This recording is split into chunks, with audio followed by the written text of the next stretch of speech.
It's pouring rain and unseasonably cold in Australia, and yet the stadium is still packed. There's 60,000 people screaming my client's name when he walks on stage, and I'm standing there next to him thinking, how did I get here? How did little old me from the country in Pennsylvania become the go-to health coach for celebrities around the world?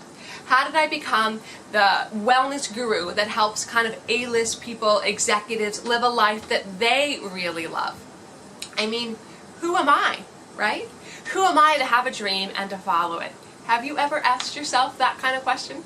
Have you ever wondered, I kind of want something different in my life, I want something more, something bigger, or something that just feels better to me?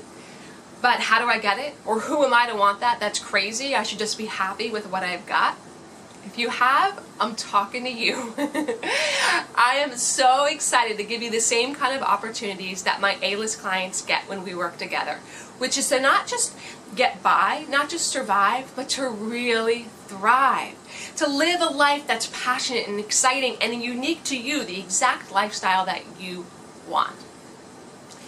Hey, if we haven't met before, I'm Karlee Fain, celebrity health coach, and for the last number of years I've been traveling around the world with the high-profile leaders of our culture, helping them live a life that they love. And I mean literally traveling with them. I'm on the private jet, I'm in the green room, I'm standing backstage, because that's the level of support you need in order to be at peak performance in such intense industries. But the truth is, we all lead full lives. We all want support. Right? We all need a little bit of an edge in order to get from where we are to where we want to be, and I want to tell you, you deserve it. And I want to bust a huge myth with you right now, and that myth is this. People think that celebrities are innately better people, that they have more resources, or they're smarter, or they've got a big team, and the truth is, when they start, they don't. They are not smarter than you. They are not more capable than you. They do not have more resources, most of them, when they're just getting started. But what they do have is some key principles in place. And over the years of working with these folks, I've realized what they are, and I want to share them with you. So today, we're going to the heart of the matter. We're going to the most important one of them all, and that's the mindset. I call this the leader of my life mindset. This is the way you view the world, and I'm going to give you 3 amazing principles that will allow you to become the leader of your life too. Put you out of the passenger seat, back into the driver's seat, so that you get to dictate exactly the life you want to live. Leading the life mindset, principle number 1 is stacking the deck in your favor. We've all heard old adages, things like, the universe isn't fair. This isn't a level playing field. And you know what? It's true. This isn't a level playing field. The cards are actually stacked in your favor. Things are set up for you, and let me explain what I mean, because this is something that my celebs, they know, and they use this, and you can use it too. Einstein said it best. He said, the most important question you can ask yourself is the universe a friendly place? I love that quote, because the truth is there's evidence for both. Right? We can think of a long laundry list of reasons why the world sucks. Maybe you've lost a job opportunity recently. Maybe you broke up with the love of your life. Maybe you've been sick, or you know somebody who's been sick, or quite frankly, if you watch the news for 3 minutes, you're going to see the laundry list of why the world's not a good place. But on the flip side, there's a huge laundry list for why the world is working for you. Right? So maybe you did get a promotion recently. Maybe you've got a loved one who knows how to cheer you up. Maybe when you were in line at Starbucks, they gave you a cookie for waiting long, right? So it doesn't matter what it is, but there's an opportunity to see either all the things that are working for you and all the things that are working against you. And being able to utilize that to understand that the cards are actually stacked in your favor makes a world of difference. Because the truth is, I've never worked with a high-profile kind of person who's more than a one-hit wonder, who thinks that the world is out to screw them over. It's just not possible. They know that there's something out there for them, that if they put themselves out there even just a little bit, that they're going to be taken care of. Let me give you an amazing example. I've got this client.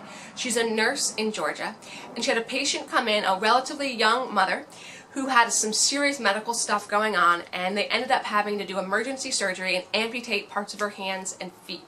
So they're wheeling her out from surgery, and everyone's kind of bracing themselves for her devastation, right? This is a pretty traumatic event. When she comes to, she's overwhelmingly grateful to be alive. She had twin children and she was just so excited to get to watch them grow up. She was so excited to be able to hug them and love them and be there for them as they grew up. And because her family was her most important asset. So nobody would have faulted her for a second if she came through surgery and was like, oh, my life is awful. I can't believe this happened to me. This is the worst thing ever, right? Nobody would have blamed her. But she chose to see the cards stacked in her favor. She chose to see what was still available to her. So that's number one, is stacking the deck in your favor. And number two is about keeping it real, okay? So when I say stacking the deck in your favor, I don't mean seeing the world as this like gumdrop, fairy princess land, unicorns running around handing out money, right? I'm talking about keeping it real. Your brain knows if you're telling yourself lies. If you're telling yourself everything's great when it's not, it knows it. But what you're going to look for are things that really are great. So that brings us to principle number 2. It's being 4% more optimistic. I picked that number because it's a number that positive psychologists have known for years is just enough to make massive transformation. So I'm not asking you to be 100% more optimistic or even 50% more optimistic. I'm saying 4%. So here's the question.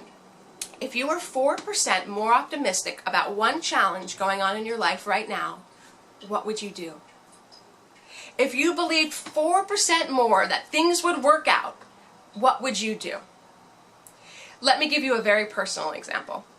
When I first wanted to take all the principles that my celebs love and use when we work together and translate them into something that can help what I call everyday rock stars, people like you and me who want to live really amazing lives too, I was nervous about it. I was scared about it. And then I thought, okay, if I was 4% more optimistic, what would I do? And I thought, well, I would at least write down my ideas. I would at least put down on paper what my ideas are, and it snowballed from there. Writing down the ideas. Next thing you know, I'm talking to my business coach about it. We're drafting a plan to be able to share these videos with you guys, right? So it was just 4%. So let's recap. Principle number 1, stacking the deck in your favor. Principle number 2, being 4% more optimistic when challenges come up. And principle number 3 is the cost of doing nothing. So I'm going to guess this about you. Tell me if I'm right. I'm going to assume that you, like me and like most of the world, are really good about thinking about the risks of doing something. So let's say you're in a job right now. It's okay, but you're really not happy. You know you want to be doing something else. Maybe you love cooking and you think, I'd love to leave this corporate gig to become a chef, right? And the second you think that, immediately after that, you think of a laundry list of all the reasons why that's a risky move. Oh my gosh, if I left my job, what if I lose my IRA? Or what if my wife thinks that's crazy, now she doesn't want to talk to me? Or what if it doesn't work out and it turns out I'm an awful chef? Now I don't have a job at all, right? So we're really good at coming up with the risks of making a change. But what we forget to come up with sometimes is the risks of what happens if we do nothing. So what's at risk for you if you do nothing? Let's say you finish watching this video and you think, all right, that was cool, that was helpful, whatever, but then you pretty much go back into your regular day-to-day. You don't make any changes. What's at risk for you in the big 3? I call them the big 3. I'm talking about career, finances, your health, your body, and your relationship. So if you didn't do anything different, what's at risk for you with your career? What's at risk for you with your relationships? What's at risk for you for your health and well-being? Right? When I was, only 15 years ago, I was miserable. I was not a great person to be around. I had chronic severe migraines. They were really debilitating. I couldn't work. I had dropped out of college. I was incredibly depressed, incredibly run down. Poor guy I was dating at the time had to deal with my miserable self. It was a rough, really dark place to be. But at some point I realized that the risk of doing nothing was huge for me. I mean, I think about it now. If I had done nothing, I don't even want to imagine where I would be. I would be sicker than I was, probably alone, probably living at my parents' house, which, love you Mom and Dad, but I love having my own place, right? That would have been a really scary place to be. So sometimes it's important to realize the cost of doing nothing. That's the 3rd principle. Sometimes that alone will give us the impetus to make a change, to do something in the direction that we love. So let's recap again for a second. The 3 principles for the leader of my life mindset are: number 1, stacking the deck in your favor. Number 2, being 4% more optimistic. And number 3, considering the cost of doing nothing. So when we've got those 3 principles in order, the question isn't who am I to want this dream anymore. The question is, what's the next step for me towards my dream? What's the next small thing I can do in the direction I want to go? Because if you've watched this video so far, I know that you're smart. I know that you're with it. And I know that you know one micro thing you can do next. If you wanted to be that chef, maybe it's to get a book on becoming a chef.